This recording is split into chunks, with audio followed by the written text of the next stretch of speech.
Good morning, everybody, and thank you for joining us today. My name is Chuck Dunlap, and I am President and CEO of the Indiana Bar Foundation, and we're excited to release the final recommendations from the Indiana Bar Foundation Civic Education Task Force today. Let's see here, go to the next slide. In addition to myself, you'll be hearing from the Lieutenant Governor, Suzanne Crouch, who was the chair of the task force, Dr. Sean Healy from the McCormick Foundation in Chicago, and Dr. Laura Hammock, who is the superintendent of Brown County Community Schools and was also a member of the task force. Just a couple housekeeping things before we get started.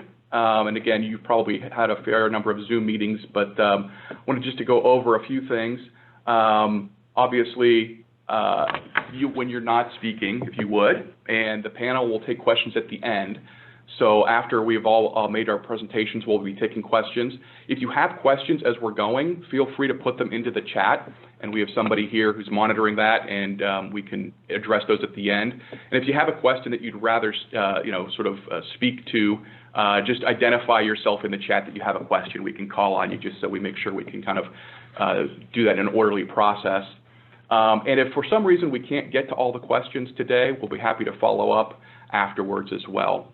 And this press conference and materials are, this is being recorded, and we'll have these posted afterwards on our website too if you need any additional information. So with that, I'd like to turn things over to the chair of the task force, Lieutenant Governor Suzanne Crouch, for her opening remarks. Lieutenant Governor, over to you. Thank you, Chuck. As chair of the Civic Education Task Force, I am delighted to present our final recommendations to improve civic opportunities and practices for all Hoosiers. Our report summarizes the work of the Civic Education Task Force, which met throughout 2020 after being created from a recommendation of the 2019 Indiana Civic Health Index. The role civic education plays is invaluable in our communities. Our democracy depends upon well-informed citizens that are active and engaged in government at all levels. In order to maintain our government of the people, by the people, and for the people, we need to pass down civic knowledge from generation to generation. President Kennedy once said, "The goal of education is the advancement of knowledge and the dissemination of truth."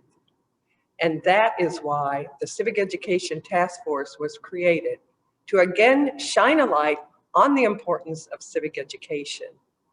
An opportunity to renew our collective commitment to making sure Hoosiers have among the state leaders in education, government, business, and nonprofit sectors. I want to thank them for their service and their dedication to this important effort. I also want to thank the thousands of talented Hoosier educators who helped guide this process and who continue to work tirelessly on a daily basis to teach our future Hoosier leaders. Indiana is a state dedicated to improving our civic health, and that starts with civic education. The 2019 Civic Health Index was the fourth rendition showing commitment to finding key areas to improve in our civic life. And to quote one of the most famous Hoosiers ever, President Lincoln once said, "The philosophy of the schoolhouse in one generation will be the philosophy of the government in the next." The effort of the Civic Education Task Force furthers this belief.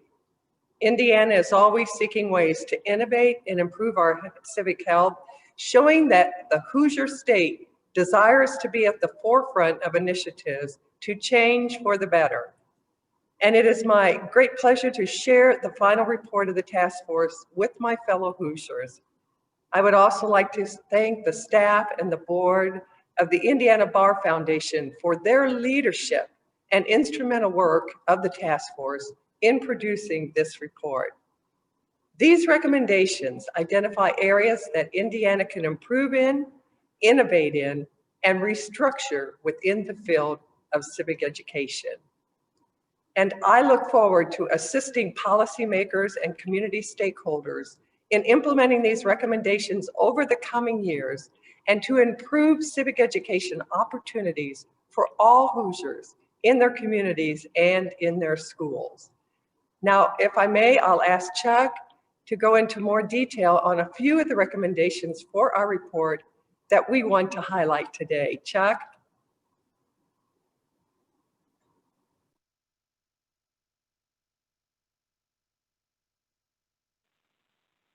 Thank you so much, Governor Crouch, and thank you for your leadership during this entire process. And as was stated, I'm going to spend the next few minutes going through some of the report itself. Hopefully, for those of you who have had a chance to look at it ahead of time. But we wanted to sort of give you a little bit of background first, a little bit of context to how this task force was created.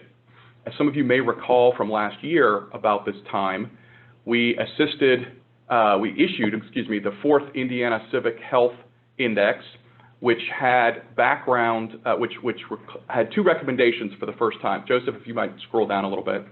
Thank you. The first recommendation, as you can see on the screen, was to create this task force.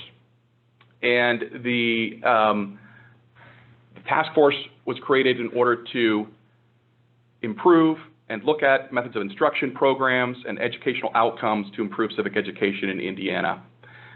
The second recommendation, which is not the focus of this particular task force, was more focused on voting. And that particular recommendation was looking at voter turnout, and the Indiana Civic Education Foundation, which was co-founded by Bill Morrow, has been working this past year to improve and look at those numbers. So moving forward with the specific task force, the task force was convened at the beginning of the year and is made up of educators, elected officials, and policymakers from all branches of government. The business community and the nonprofit community also have had representation on this, and it really includes people who have interest from all across Indiana and the scope of our government and business community in improving civic education. The work of the task force was also generously supported by a grant from the Lumina Foundation, which was crucial to our ability to complete this project. The full task force met 4 times virtually, which again was not in the original plan, but of course things had to change due to the COVID realities. And during that process, we got to hear from leading civic education experts from around the country and from around the state in order to formulate specific proposals around improving civic education. In order to ensure that it had significant input on the issues from Hoosier educators themselves and other statewide stakeholders, the task force also produced a comprehensive statewide survey of educators about various aspects of civic education, which is in the appendix of the full report. My special thanks to the time and commitment to the work of the task force by all of its members, and especially again the leadership of Lieutenant Governor for all of the work that she put into this. So, getting to the report itself, the recommendations are broken into 2 phases. As you can see on the screen, phase 1 recommendations are based on a timeline between 2021 and 2023.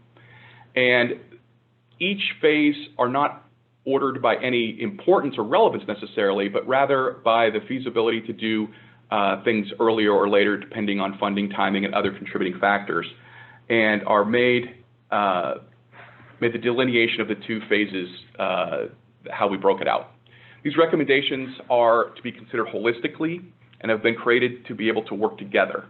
So each of these recommendations is complementary to the others and creates a brighter future for civic education in Indiana. The other thing I wanted to make a note of is that the report structure itself has a discussion about levels of implementation.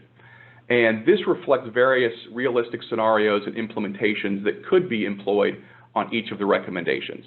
The task force does not endorse any particular level of implementation, although it hopes that the most rigorous and robust level would be used when possible.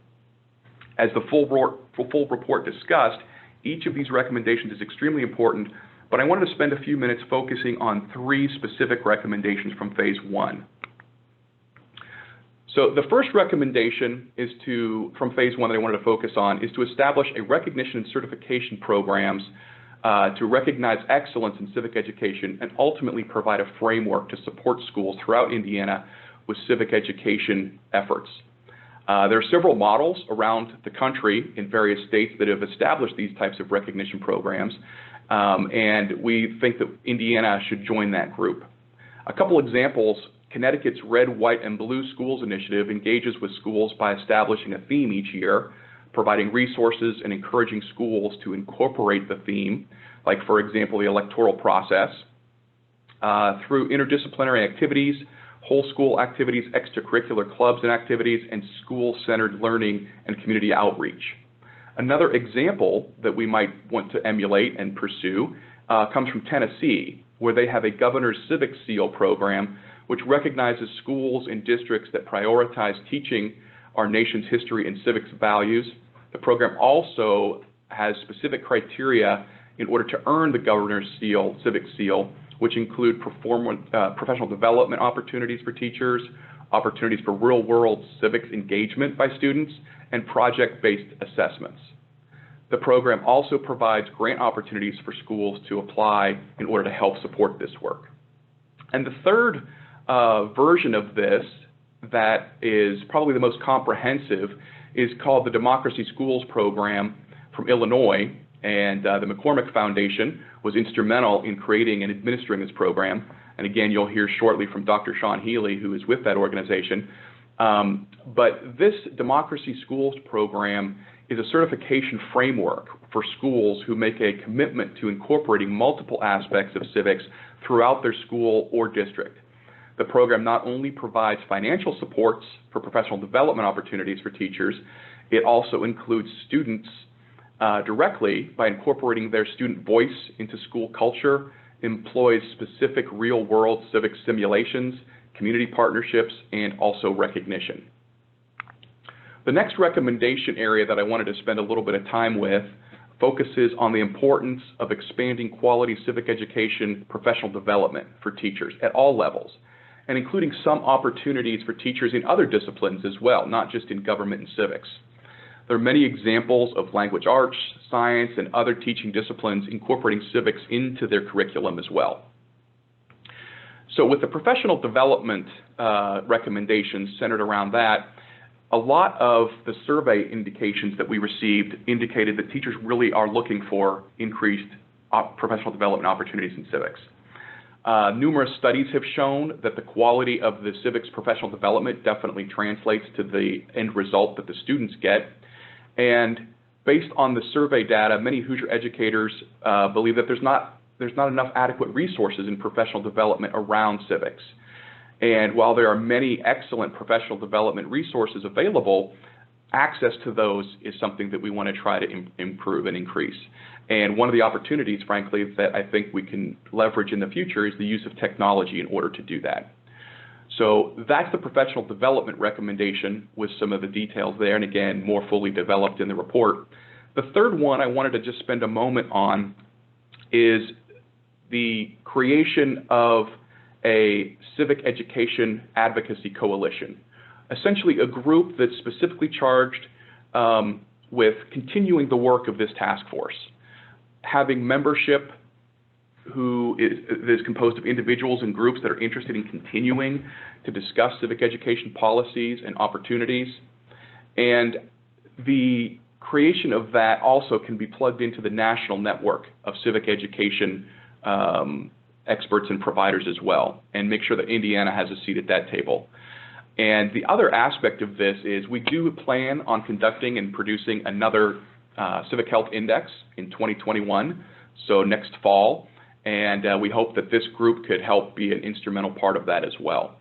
The Barr Foundation will continue to provide support for that sort of an effort, and I know that there's discussions at the policy level as well for potentially bringing legislators and legislative initiatives to this that may also end with the culmination of this group being created, which our goal is by the first quarter of 2021.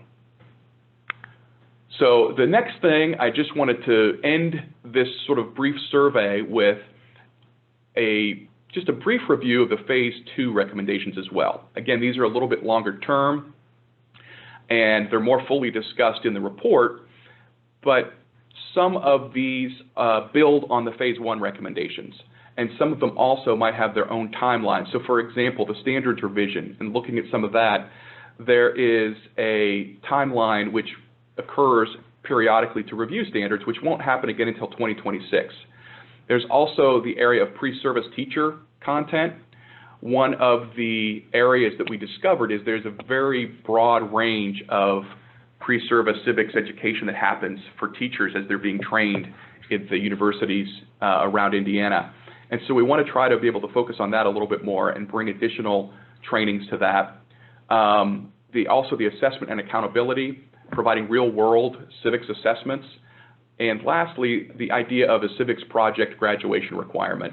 One of the things about civics is learning it and understanding it often is by doing it. And having these project-based and real-world assessments is another important recommendation that the task force produced. So I'm going to turn next to our next speaker, who is Dr. Sean Healy from the McCormick Foundation. Sean also served as chair of the Illinois Civic Education Task Force, which went through this process several years ago to our neighbors to the west of us. And Sean is also the co-chair of the Civics Now State Public Policy Task Force. And so he's here to provide some additional insights into the national perspective regarding civic education. So Dr. Healy, I will turn it over to you. Thank you, Chuck, and congratulations to both you and Lieutenant Governor Crouch and the entire task force. This is just some amazing work, and I have to say it as your neighbor to the west. Certainly admire the process by which you went about this work. I know in some of the most challenging times, and really the comprehensiveness of the report that you put together. It was a delight to read. I actually have read through it twice, and really admire the extent to which, as Lieutenant Governor Crouch said, that you solicited feedback from educators in the trenches doing this tireless work that's so important. And let's start from the standpoint, which I think is really important to note, that we created public schools in this country for the very purpose of preparing young people for democracy. And unfortunately, in too many places, including my own state, the incentive structure doesn't lend itself to a strong focus on young people's civic development.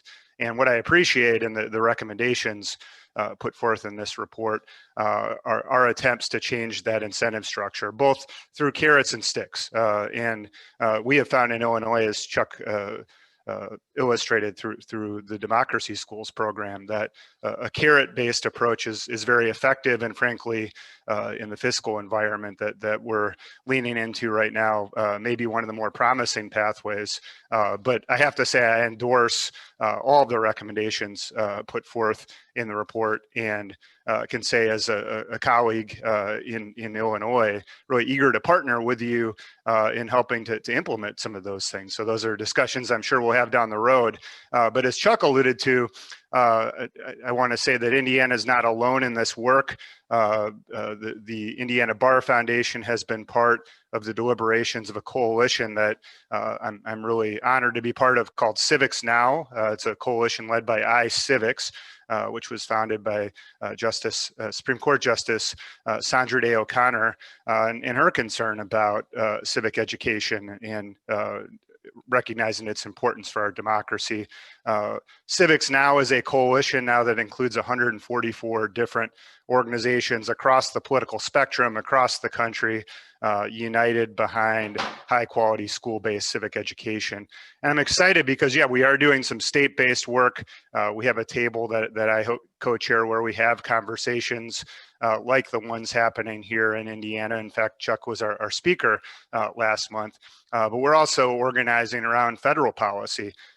You may not know this, but the federal government spends about 5 cents per student on civic education in this country.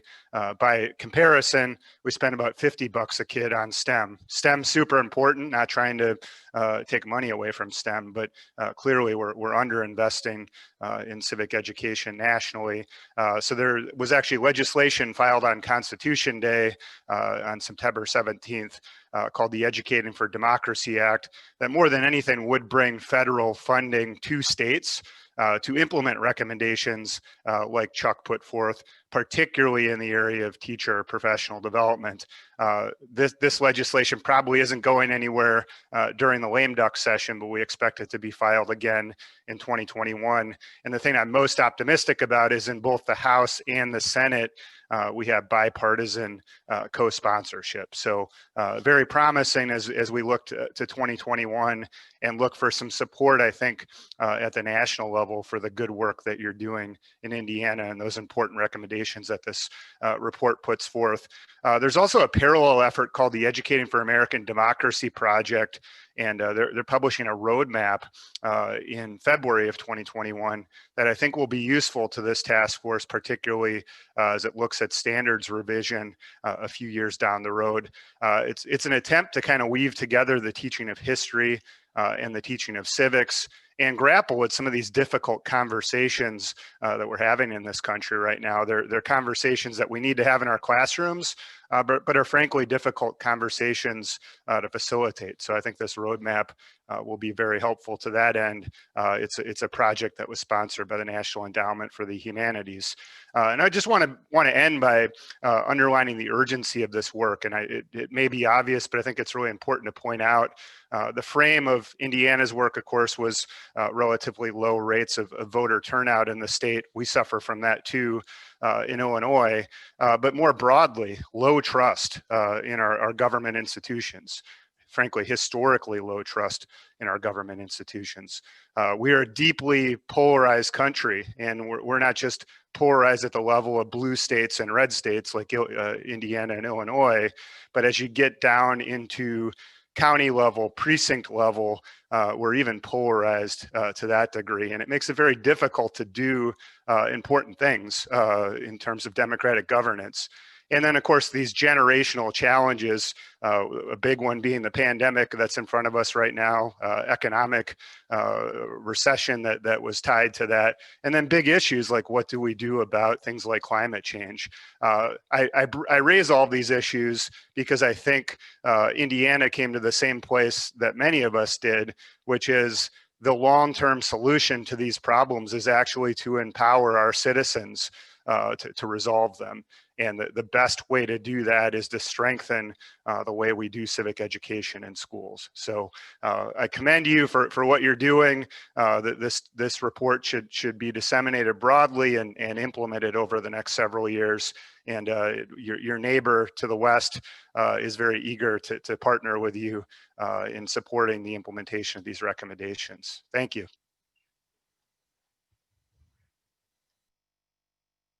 Thanks, Sean. And again, thank you for all your work and support during this process. It was extremely important, and we look forward to continuing forward with partners like you at the national level as well. Our final speaker that I wanted to turn it over to now is Dr. Laura Hammock. She is the superintendent from Brown County Schools, and she was also a member of the task force. And so she's going to talk with you a little bit about some of this work from her perspective in the school setting itself. So Dr. Hammock, over to you. Good morning, everyone. It has been such an honor to serve on Indiana's Civic Education Task Force. The Lieutenant Governor's leadership has been so appreciated throughout a very trying set of circumstances. However, through her commitment to keeping this process moving forward, we are thrilled to set forth this vision for advancing civic education for our Hoosier youth. As Chuck indicated, I'm the proud school superintendent of Brown County Schools. We are a small and rural school community spread across the entirety of the county in the midst of a glorious landscape to which Brown County State Park is not only our backyard, but it's our front yard too. My remarks today are prepared with the intention to inspire the notion that civics education has the power to not only shift the culture of a school district, but civics education has the power to change an entire community. I am able to make these remarks today because I am witness to civics education changing ours. Only 15,000 citizens populate the entirety of Brown County. Of those 15,000, 1,700 are students of Brown County Schools. Our school district, under the leadership of our previous superintendent, Mr. David Schaefer, learned about a civics education program called We the People that was led by the Indiana Bar Foundation. Quickly, this program was introduced with our 8th graders at Brown County Junior High. And under the expert leadership of our We the People Jedi Knight, who's actually a teacher, Mr. Michael Potts, Brown County Junior High School students learned to think critically, make connections, and deeply understand the mindsets of the framers of our nation, and the meaning behind the United States Constitution. The work of diving deeply into civics education through the We the People platform resonated in our small community. People started noticing and wondered what was going on in the classroom, where students shook the hand of their teacher and addressed him as sir. This inaugural group of 8th graders, and 8th graders ever since, worked hard. And their hard work really paid off. Would you believe this small little school, who many wrote off as being just Brown County, would ultimately claim 6 state championships, 2 national runner-up titles, and 2 national We the People championships. Brown County Junior High School, 250 total students, national champions. Civics education through the We the People program inspired a profound spirit of hope in our community that had previously been lost. Clearly, the culture of our schools changed. State and national championships aren't something that we're super used to around here. But what was also extraordinary to witness was the way the community rallied behind these young people, even beyond what you might expect happened when Milan headed up to face Muncie Central in 1954.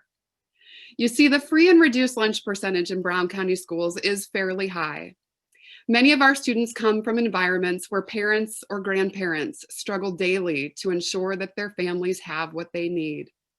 Our community stepped up to support this team financially through countless fundraisers so that every student stood proud in competition in a sharp new suit, and every student could travel to Washington, D.C. with no concern for expense. Our community rallied behind this program in a way that no one could have expected. And I believe it's because our community really got it. They truly understood that a profound focus on understanding our role as citizens in this great nation matters. It changes the community. Hope is restored where it once was lost because the next generation of leaders understand how it all works. I love sitting in on We the People hearings. Witnessing our students making connections between the words of our founding fathers and their own experiences in America today is inspiring. Watching them engage in dialogue with their colleagues when they disagree, where they may say things like, "I respectfully disagree with my colleague for the following reasons." This sort of dialogue inspires hope for a nation where it seems that civil discourse has been filled with more fire than grace. We often say that any of our 8th grade students involved in the We the People program know more about the United States Constitution than most college graduates. They understand and respect the responsibility of being a citizen of this great country. They know that there is power in their voice and ultimately their vote. They use constitutional law to establish context, and they throw descriptions like marble cake federalism around like confetti. I could tell you a story today about every one of our We the People alums, but for time purposes, I'd like to tell you about Tanner and Marie. I'm telling you about Tanner and Marie because I am confident that you will know Tanner and Marie one day. Both are deeply passionate young people. I got to know Tanner when I was a new superintendent, and this young student of ours was a consistent attendee of our school board meetings. Nobody comes to school board meetings. I got to know Tanner and his family and learned that the We the People program made him deeply interested in local government and politics. He would go on to write and win essays for our local VFW's Voice of Democracy program, and he was awarded the Lieutenant Governor's Brilliant Firefly Award by demonstrating outstanding community service, exemplary academic achievement, and exceptional leadership in our community. This was all inspired by We the People. Tanner is now at Purdue, and he will be running for, and he will win an elected office one day. Next on to Marie. I watched Marie's defense of her units during competition, and while doing so, I imagined her arguing in front of the Supreme Court. And then I checked myself and I readjusted that ideation. I imagined her instead sitting on the Supreme Court. I first met Marie during my first year as superintendent when she asked to interview me for her National History Day project. Very soon I learned that this wasn't an average middle school interview. I remember setting up a response to one of her questions like, well, there are these things called amendments to the Constitution. And very quickly, this 13-year-old cited cases like Tinker, Brandenburg, and Hazelwood. And I knew that this was going to be an interview unlike any that I had experienced before. Marie went on to slay her units during the We the People competition. She is a frequent medalist in National History Day competitions. She's earned summer internships as a high school student working for nonprofit organizations in Washington, D.C. Marie learned through her civics education that her government is by the people, and she's going to hold us to that, as she should. These stories represent two extraordinary young people who were fundamentally changed by their engagement in civics education. The good news is that these are two of many. One of my favorite parts of being engaged in this particular task force is that we were exposed to many other state and national civics education programs that are affecting the same sort of inspiration and engagement. It is such an exciting time for our state. The work of this task force, when realized, positions Indiana as a leader in advancing our democracy. It is a comprehensive approach, including the deployment of innovative civics education programs like We the People, and advances professional development opportunities for teachers so that our educators are positioned with the skills and resources that they need to dive deeply into this critically important work. Hope was restored in our community when we placed a profound focus on civics education. I expect the same for the great state of Indiana. I am so grateful for the opportunity to participate with this task force. Thank you to the team at the Indiana Bar Foundation for their leadership and guidance. We appreciate your commitment to carry the torch forward as we work to realize the vision established within this report. I appreciate the time afforded to me this morning, and I'm happy to answer any questions about our program when we transition to that phase of today's program. Thank you, Chuck. Thank you, Dr. Hammack. Wow, that was impressive, and I think it just underscores the power that civics education and quality civics programming can have in a community, regardless of location throughout Indiana and for people all over the state and country. So now, that was the end of our prepared remarks that we wanted to sort of convey a little bit about the report. So if you have questions for any of the panel or anything about the report, we'd be happy to address some of those now. You can either, again, put it in the chat, or if you want to just identify yourself in the chat and to unmute and go ahead and ask a question that way, we would be happy to address those. So let me pause and see if we have, looks like, Tim, do I see, does Brandon Smith have a couple questions? Brandon, go ahead and unmute and fire away. Thanks, Chuck. I'll start with a question for you and maybe Governor Crouch too. In terms of how we evaluate the effectiveness of the implementation of these recommendations, obviously the recommendations are meant to be implemented over a series of years, but we'll want to know if we're on the right course here. Are there metrics we're going to be looking at? How will we know that this is working the way we want it to? So that's a good question. There's a lot of, one of the things with the Civic Health Index is that's what it does. It takes measurements, and we do that every 2 years. Now that's going to be big, broad, sort of probably slow-moving kind of metrics, and this is a process that will be a long game. But I think that's certainly one way that we intend to do this. The other is some of the recommendations focus on, for example, recognition and various aspects of how many schools we can involve in some of these programs. That translates directly, again, in order to sort of measure impacts and quantify numbers. Professional development, how many teachers are going to some of these professional development opportunities, and how many additional resources that we can provide for those. So from my perspective, those are some of the ways I think that we can measure this as we move forward. And again, it's a long process, and I'm optimistic and excited about moving towards that, but you're right, those recommendations are going to be important as we go in order to make sure we're on track and moving the ball forward. And Governor, did you want to address that as well? Yeah, I guess to add to that, we know that we are going to have a newly appointed superintendent of public instruction. And so that individual It'll be important that they understand and are committed to civics education and to being promoting and supporting these programs throughout the public education system. So I would expect that the governor, myself, legislators, Chuck, others will be having conversations with that new superintendent whenever they are named to kind of help to further this agenda throughout our public education system. Chuck, just quickly, I would add, I referenced the federal legislation, the Educating for Democracy Act. One of the provisions is to scale up the national assessment of educational progress in civics. Right now, we just do a national sample of that. The legislation would allow us to disaggregate by state. So we would, if Indiana was part of the grant making part of that program, they would have to sign on to that disaggregation, and we'd have state level data, and we could look at things like the extent to which best practices are playing out in Indiana classrooms and what impact that has on young people in terms of their civic knowledge and skills.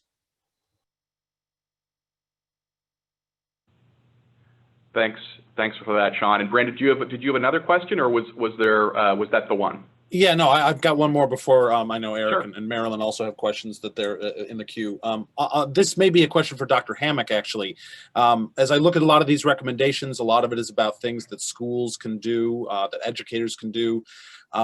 Those would inevitably require time and resources, and I don't think that schools have a lot of time or resources, even putting aside the chaos that the pandemic has wrought, even in normal times. So how do we ask schools to devote those time and resources to this sort of thing that they're already lacking? Brandon, I think it's a fair question, and it's one that is really, it's a call for action for us to be able to sort of step back and look at civics education as not being sort of an addition to, but an embedded component of the process of our educational service model. So some of the feedback that we received during this whole process was that we'd really sort of fallen away from civics education as a priority when we took a profound focus on language arts and mathematics and really some sincere time for the study of social studies and civics education fell away as a result. We think that there is a way to align all of the work and have civics education being a fundamental part of the delivery of that language arts instruction, and being just more intentional with our time and ensuring that civics education is a part of the school day. You mentioned resources, and clearly that was also a piece of information that our teachers indicated through the survey that was given by the task force, that resources for civics education, for professional development, for the same, that those things are currently lacking. And so that's what excites me about this model, is that through an intentional effort to look at all sorts of resources to be able to pull in, I'm really excited to see what will look like on the other side of it.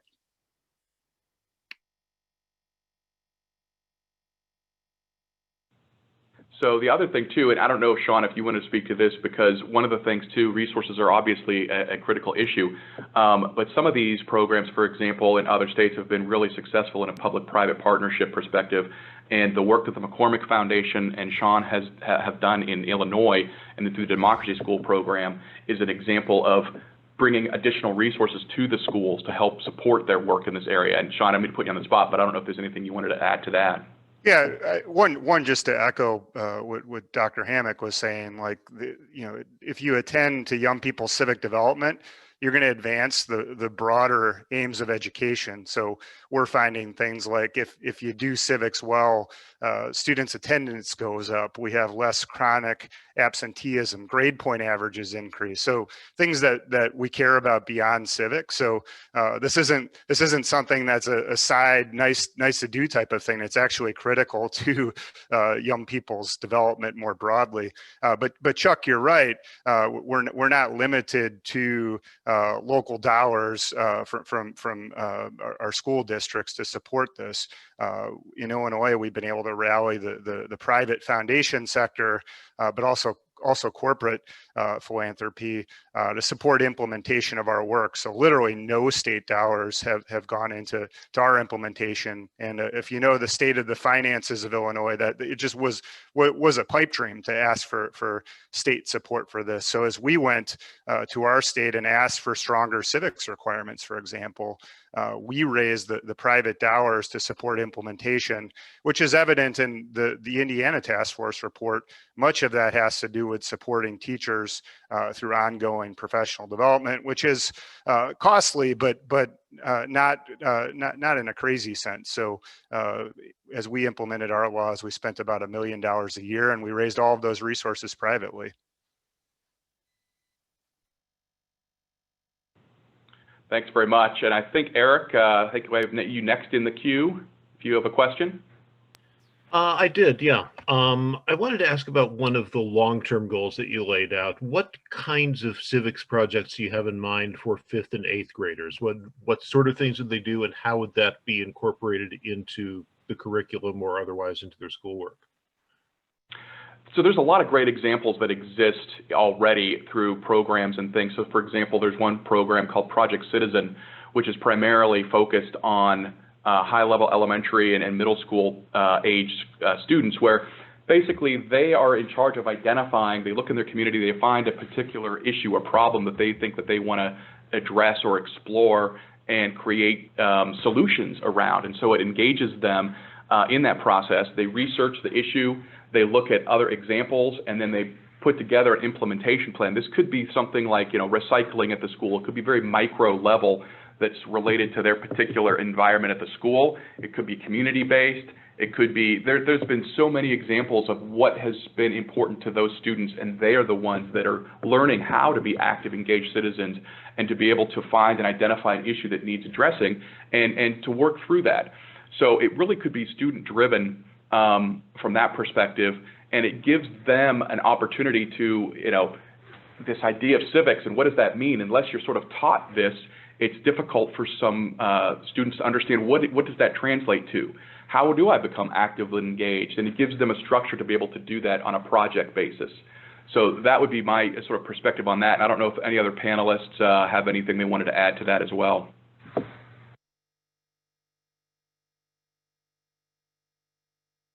Okay, did you anything else, Eric? Just a quick follow-up on that one. I think that covers about 3/4 of my question. And I realize this is 4 to 6 years out, so the answer may be, well, we'll figure this out.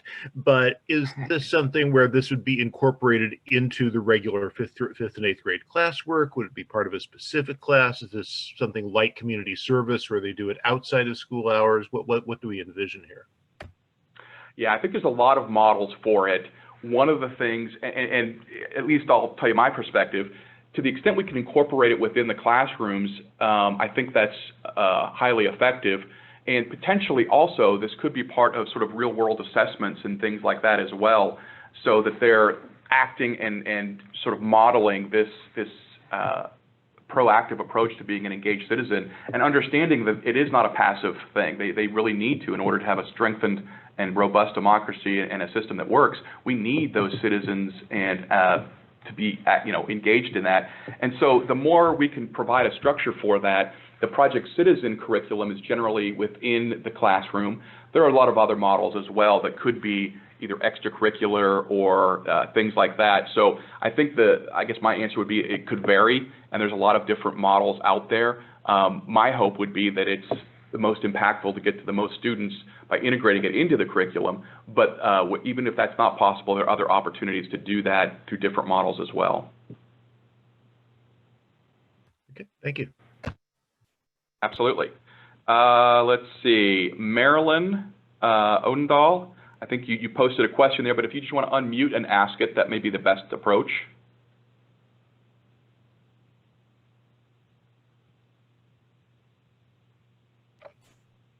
Good morning. Am I unmuted? You are. We can hear you. Thank you. Terrific. Thank you all for gathering this morning and going over the report. I just wanted to get a clarification on the current status or the current health of civic education in Indiana. The report lists all of these recommendations, very comprehensive for improvement, seems to imply that current Hoosier students are not getting a quality civic education, or as we see with Superintendent Hammock down in Brown County, it's spotty across the state. Some students are getting extremely high quality education, other students are not. Overall, what is the health, what is the status of civic education in Indiana? Yeah, I'll just take a stab at that, and if any other panelists want to weigh in too. I think your analysis, the idea that there are excellent, high-quality civic education programs and opportunities going on throughout the state, that's the good news. I think that the area we need to improve on and work towards is, as you kind of alluded to, not everybody has access to those programs. Not everybody has what the Brown County experience has been. And that's something that we need to provide more resources and opportunities for across the state.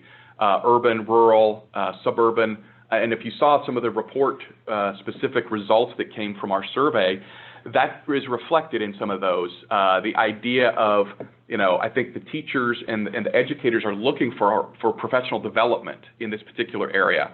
And I think that's a big key to future success, is to be able to make that investment, because that then translates to the students, and it's been proven to translate to the students in actual results, and where they go and what they take away from it. So I think that's one of the areas certainly that we can improve on in order to expand the ability of all students throughout Indiana to have exposure and access to these really high quality civics programs. And again, you've heard examples from Dr. Healy and Dr. Hammock about how this really could work in a community. And it's not just some extra thing, it can really be a fundamental building block that can really translate. I hesitate to say it's sort of like the cure-all, but in a lot of ways, this really does sort of impact well beyond the investment that you can put into it. And so from my perspective, I think expanding some of the opportunities that we have now throughout the state is the focus. And there are some really great things happening, but unfortunately, it's not everywhere that it needs to be. So I'll pause there, and if there's anybody else on the panel that wants to address that or not.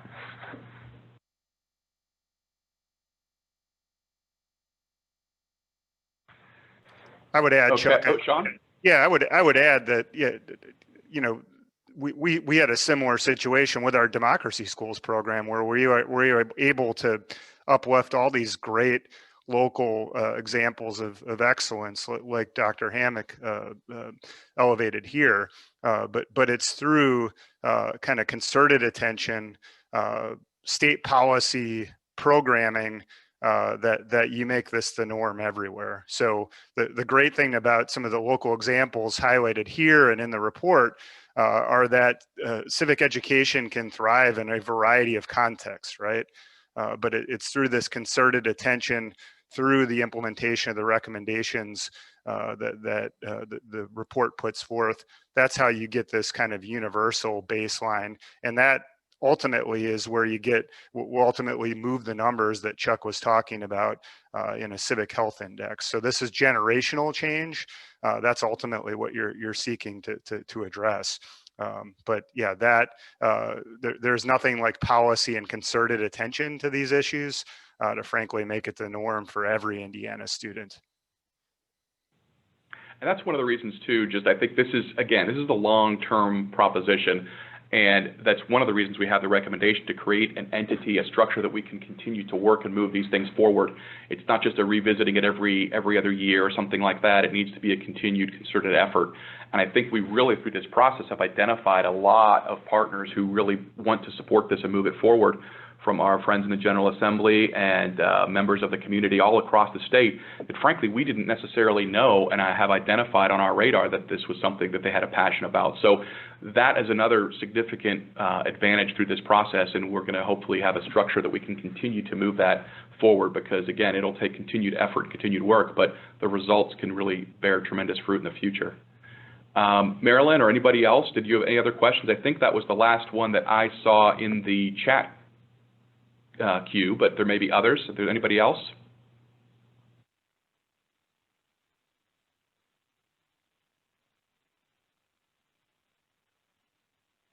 not hearing anybody or seeing anything or seeing any unmutes happening. That may be the extent of our questions. Again, I just wanted to thank you all for attending and participating in this. If you do have follow-up questions, feel free to reach out to me and we can get you in touch with whoever we need to in order to get your information to you or get your questions answered. Thank you again for taking the time. Thanks to all of the members of the task force, many of who have joined us today as well, for all of your work. And I appreciate you joining us this morning. And I look forward to more successful results to come. Thank you all.